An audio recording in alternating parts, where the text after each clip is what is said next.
welcome back to another video. In the round 10 of the Olympiad, I faced someone from Iran named Vesal Hamedi Nia. She is rated 1986, but she's a women's national master, and I saw that her chess.com profile shows that she has almost 2,500 rating blitz. So that is basically my rating. Well, I dropped quite a bit right now. I'm like low 2,400, but I knew that she can play chess. She is good. She has strength. And I was questioning how she has 1986, but I thought maybe classical is not her thing. I don't know. Or maybe she doesn't get to play much classical. But anyway, I was excited to face her. We are facing Iran. Iran is this very strong team. And yeah, let's see what happened in the game. I started with e4, and I knew she played c5, knight f3, knight c6, and here I went for d4. So earlier in the tournament, I tried the Vesal with bishop b5, did not go well, and I was in the mood to be more active and do some attacking chess. So that's why I went for d4 instead. And after c takes d4, knight takes d4, knight f6, knight c3, e5. We are in the Sveshnikov. So I was ready to face this. I haven't faced a Sveshnikov in forever because I have been playing the Vesal. So I have been deliberately avoiding this line. But now I thought, I'm ready to face it. Let's face it. And after knight db5, d6, I played knight d5. So here you can also play the move bishop to g5, but it's very theoretical. I guess knight d5 is also theoretical, but I decided to go for this line instead. And after knight takes d5, e takes d5, black has two options. So I saw that she kind of recently, well, maybe a few months ago, I don't remember exactly, but on chess.com I saw a game where she played knight b8. So I was ready to face that, but then she went for knight e7. I also prepared against that, but I thought, okay, interesting. She made a different move than what she maybe usually plays. I just made a guess, honestly, but I prepared against both lines anyway because they can be very different. And here I went for c4. The idea is that after knight g6, I play queen a4, and I'm threatening nasty checks here. So black has to be careful, and bishop d7 is the only move basically. And here I went for queen b4, attacking that pawn on d6. After queen b8, this is all preparation. h4. Okay, here I was slowly starting to lose the thread because I quickly checked with the engine just before the game what I'm supposed to do. And I remember something like, I can either play h4 or not, but I can also play bishop e3. I can do both moves, and basically I was seeing all of these moves, and I thought, okay, I'll figure it out at the board how to play exactly, because I didn't really expect to have this on the board, because the moves that she's supposed to play are also quite crazy. Like queen b8 is pretty crazy if you think about it, but okay, in a way it's also very logical because you have to defend the pawn on d6 somehow. But anyway, I went for h4, and after h5, bishop to e3, and yeah, a6. So I know I have to go back to c3, a5, and here I was already thinking, I don't really remember this anymore in my preparation. So around this time I was kind of like out of book, but I knew that I had to be in a good position. And here I was wondering, do I go to a3, do I go to b3? And I couldn't decide, and after a little bit of thinking, I decided to go for queen b3. Remember, in this tournament so far, my biggest issue has been time management. So I was very certain that in this game, I was not going to have time management issues. I was going to play fast and kind of force myself to make decisions faster. Like, the difference between queen b3 and queen a3 here is not so big. So I thought, okay, let's just play what feels right. And let's play queen b3. So after a few minutes, I played queen b3, bishop to e7, and here I played g3 just to defend the pawn on h4, of course. And here my opponent went for f5. And this is the moment where things start to crumble. I am not afraid of this move at all, but the problem is that I'm supposed to counter this correctly. And I was distracted with my idea to play knight a4. It's not the end of the world, but basically this is the start of a series of moves where my plans are not working out and things go downhill fast. So apparently I'm supposed to play bishop e2 here, is by far the best move, to then play queen d1 and attack the pawn on h5 and win that pawn. So knight a4, that is the move that I played. The idea is simple. I want to play knight b6, and if my opponent takes my knight, I'm super happy because that bishop can be really annoying, and that is exactly what I want. I want that trade to happen. My opponent goes for f4. I thought, okay, like she's really, she spent a lot of time on this. She spent 25 minutes on this move. So I have like almost 30 minutes more on the clock than my opponent. And I spent 27 minutes on this move as well, basically, almost the same time. After long thought, I couldn't decide what to do. Initially, my plan was that after f4, I play bishop to d3. But then when she played the move, I realized that there's knight takes h4. And it's basically going to be a trade. It gets really complicated, but yeah, I realized that it's not actually that good for me to do this. So I took g takes f4. It's the most ugly move ever because my pawn on h4 is so bad. It's like free there. It's going to be captured any moment, and it looks horrendous. But g takes f4 is the best move. I have to do this. So my opponent plays bishop to g4, knight to b6. This move is a mistake. I have no explanation whatsoever as to why this move is a mistake. Well, I guess like in hindsight it makes sense, but like I'm attacking a rook. It's, if I can capture this rook, I'll be up in exchange, and it's life's good. But the problem is that after knight b6, my opponent can take on f4, and then suddenly things are very tricky. Instead, what I should have done was bishop d3 here, so that I'm attacking the knight, and I have to find crazy moves, such as after knight takes h4, I'm supposed to take. And this is supposed to be +2, and yeah, I don't know. I'm actually really curious if a grandmaster would understand this or know that this is completely winning for white. I saw these kind of lines in the game and I thought this is completely nonsense. Like there's no way this is any good. But yeah, apparently I was supposed to play like this crazy stuff. But I played knight b6. I thought I'm doing fine. And after he takes f4, I thought, okay, wait, I'm not so sure. Like, it's so tricky.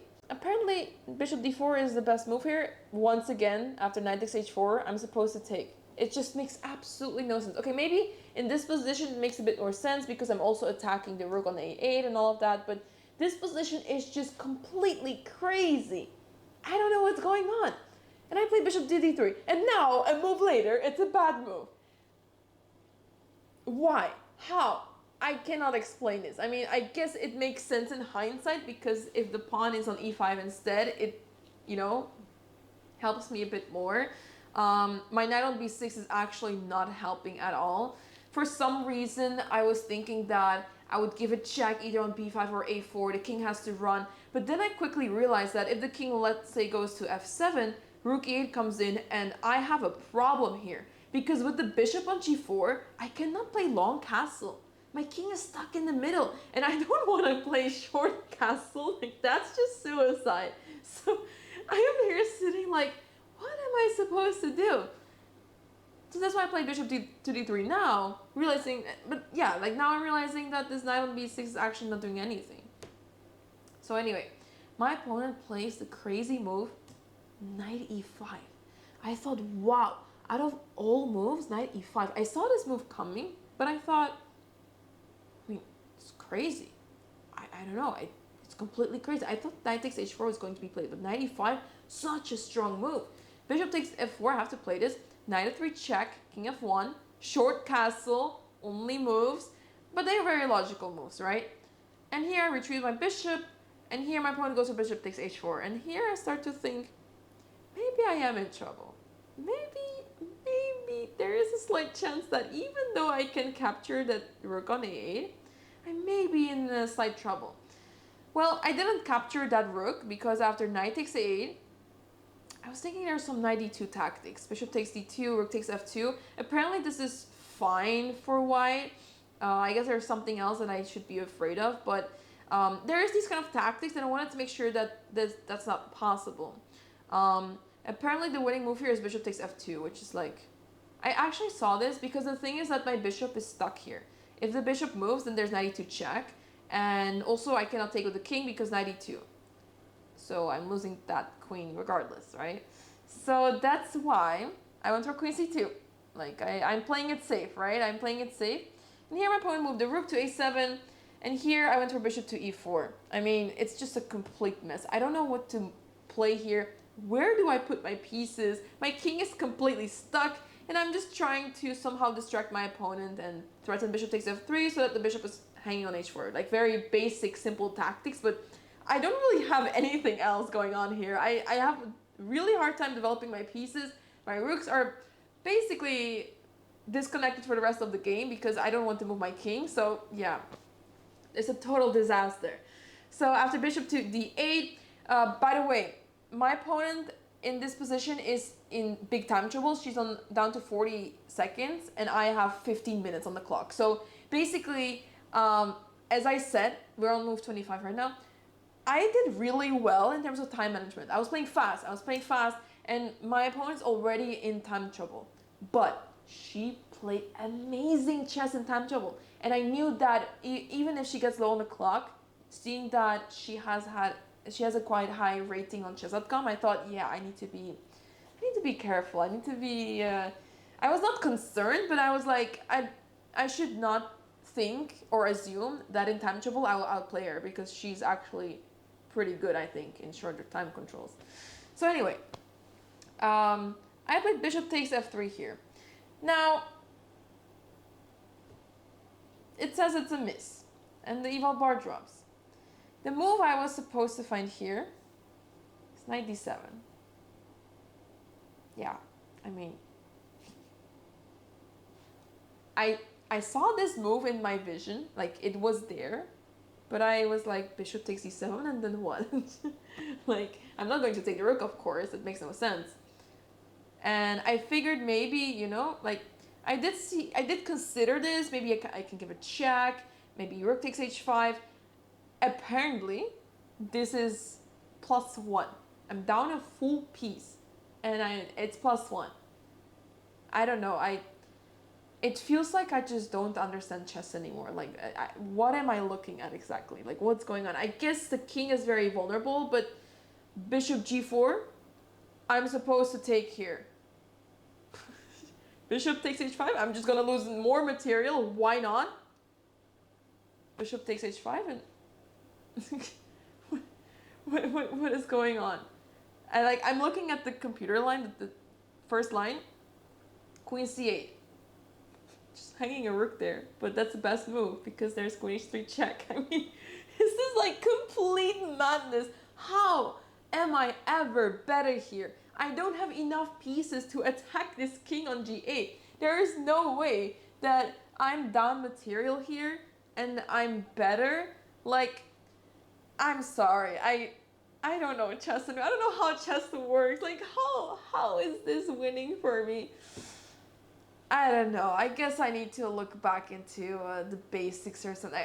I mean, when I look at the basics, it tells me that points-wise, I'm just lost. And positionally, my king is much weaker, I feel like. And as soon as that rook gets active from a7, I'm toast. I'm complete toast. So I played a logical bishop takes f3. I knew that I was not making the right moves, but I did not know what the right moves were because my position is so sad. Rook takes f3 was played, queen e4, I'm trying to activate things, bishop takes b6, bishop takes, rook a6, bishop d4, and my opponent is basically just activating pieces here, and I'm just standing here and hoping that I can somehow create activity, but I don't know how because my opponent is the one putting pressure on this pawn over here. I don't really have any targets. The best I can do is like push c5 and somehow push pawns, but it's pretty hopeless here. Rook f4, queen e3, rook a8, rook h2, defending the pawn f2 just in case. Queen f5. And here I need to go for desperate chess with c5. I need to go for desperate chess. I don't know what's going on. I'm at this point also down to 1 minute on the clock. My opponent's still on 30 seconds. And this is move 33. So all this time she made the moves. Like, she played the correct moves with such low time. Not the hardest moves to find, but still, she's playing so well. Rook f8, c takes e6, queen takes e5, bishop e5. I have to do something. My bishop was under attack. Where else can I move it? I have to try something. She takes on f2, rook takes f2. Another amazing move found by her, because after rook takes f2, I'm checkmated. I was thinking of moving the king, but then I thought, let's just take. Let's just take and hope that this endgame is somehow fine. Rook takes, queen c5, king g3. Here, repeated moves a few times, but after rook e3, she did not repeat one more time.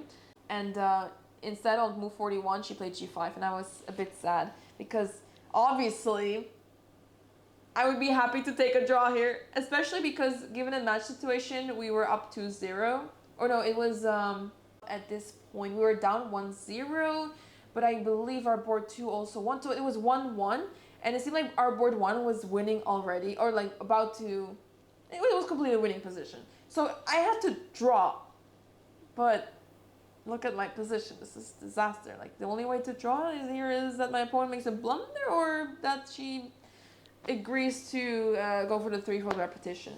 But no, she saw g5. Using my spells against me, man, it kind of hurts. And this was the best move. And yeah, this is basically how I end up losing the game, because her pawns are really active. And look at my king. Just pay attention to how unfortunately placed my king is. Because as rook c2, bishop f5, like, I'm trying to activate the rooks, because if I get a rook on the 7th rank, which I did after rook c7, I just need my rook on e8 and it's checkmate. And I support the pawn push. Magic could happen. She plays queen e2. Very logical move. It's the only move, but it's a very logical move. Like, it makes sense. I saw this. I saw king f3, because if I, let's say, play rook f3, it's checkmate in 1. If I play... What else is there? I originally thought of this line, bishop d4, because if queen takes d4, it's checkmate. So that's the idea. I'm blocking the d file, defending the rook, and there is basically no check with the queen. But then I realized there's h4, king f3, g4, king f4, queen takes d4. And then king takes f5, queen takes e3. Rook c check doesn't help, because if I ever push d7, then she just like ends up picking up the pawn. So yeah, rook c8, king f7. If d7, just queen d3, and she picks up the pawn. If d7 here, then she is going to give me checks and situated. She can pick up that rook somehow. I was thinking, yeah, queen f3, king e6, queen e4, king d6, and queen f4. And look how sad, I don't have king c6 to defend. I think if I have king c6 here, like, if the pawn is on b6, I think it's a draw. So it's quite the person, or maybe I can even win somehow. I don't think so. I don't think that's winning, but you know, like, it's a draw. But that one pawn is just ruining everything. So anyway, I saw that this was not working. So like, calculating all that, it made me just so sad. I wanted to play bishop d4, but I know that this is completely lost. So okay, plan B, king f3. Here, I was thinking that bishop h3 to like threaten checkmate with queen g2, and I thought, okay, tricky. The idea was that after g4, king f4, it looks like I'm losing the rook with queen f2. But the idea is that king takes king g5, queen takes, king takes f5, and I thought either I'm drawing or winning this, because my opponent has to stop me from winning the game. And the only way to do that is by giving me checks endlessly. And if she misplays it, then I'm winning. So I thought, you know, this is amazing. But guess what? She found, once again, the only winning move. Bishop e6. I was devastated. I could not believe that. I didn't see this move even. I didn't cross my mind. I saw bishop h3, but not bishop e6. And when she played bishop e6, I knew that I'm just going to lose this game. Like, it's actually over. I tried everything I possibly could. I'm just lost. Because if I go king e4 to run, queen e5 checkmate. Like, this is beautiful, but depressing to be on the receiving end of this. My king is stuck to the rook. I don't really have like rook c3. It doesn't really help, because g4 is incoming. Actually, g4, is it the move? there is just yeah, there's something with g4 going on. Like I'm getting checkmated one way or the other. Or actually, g4 and I cannot go to g3 because well, with the rook on c3 it's fine. Anyway, there is some way that I'm losing here. Yeah, so she plays bishop e6 and I don't know what to do. I'm calculating all the lines and I'm just completely lost and it's just a complete disaster. And I consider playing d7, but I'm just gonna lose a pawn and then the game very soon. So I thought, okay, let's try to be tricky with rook e7, bishop d5, rook e4. I'm deliberately giving away the rook. But after queen d3, check, king f2, bishop takes e4, d7. Unfortunately for me, it is forced checkmate. Otherwise, my idea would have been maybe brilliant. Because I don't see a way how my opponent can like pick up the rook. I guess there is a way, but I was hopeful there was not a way. Because the threat is simple, rook a check and just promotion. But she has forced mate after queen f3, king e1, queen e3, king f1, bishop d3, king g2, queen e2. If I go to other squares, it's checkmate on 1 or 2. So here, I allow checkmate with h4. Ow! That hurt in so many different ways. I cannot describe to you how much this game hurt my soul. It's like, one, it made me feel like I forgot how to play chess. Two, I felt like I played so well and I didn't feel like I properly blundered. You know, like how you have these games where you blunder a piece in one, or like you miss some basic tactic, or like time trouble and you blundered something obvious. I didn't really understand what I blundered. I don't know what went wrong, and it's just the worst feeling. Like, okay, we feel really awful if you lose a game in one move, but this was something else. This was really, I mean, I don't know. I don't know.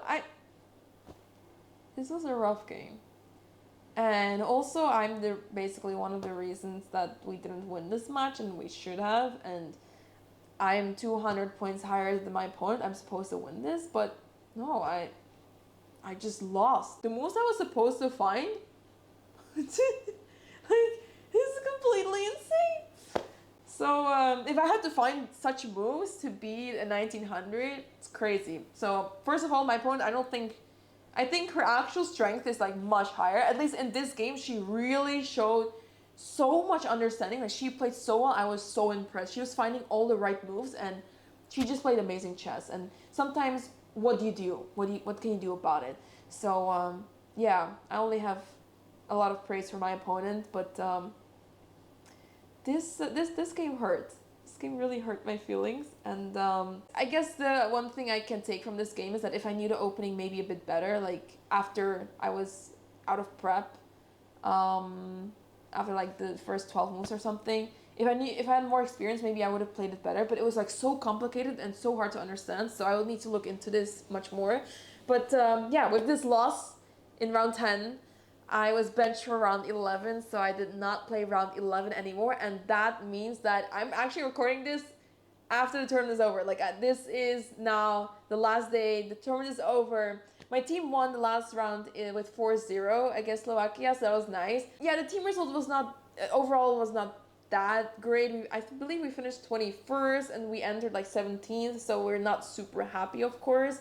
But individually, I feel like much worse, let's say. Like, of course, I let the team down in a way, but individually, I am quite disappointed in myself. But I guess it's hard to do much about it because it's a team event and it's so much more different because I didn't get to play a lot of games. I didn't have, you know, like a proper tournament vibe. It was different. It was different in this team setting. I didn't get to play all games, and that adds a lot more things to than just a normal open tournament, right?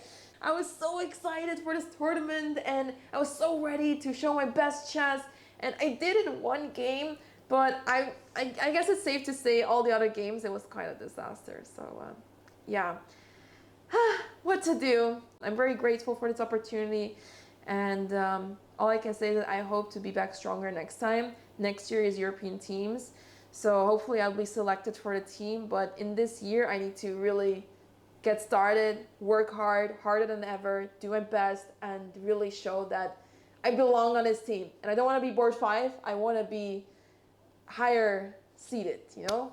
I want to be sitting on a higher board and show my true strength, because this showing was not great and I'm not proud of it, and I want to do better. Well, with that being said, this concludes my journey in the Olympiad. It was a blast, it was fun, but of course the chess needs to be better. So we'll come back stronger next time. I'm going to work really hard the next month to be ready for my next tournaments.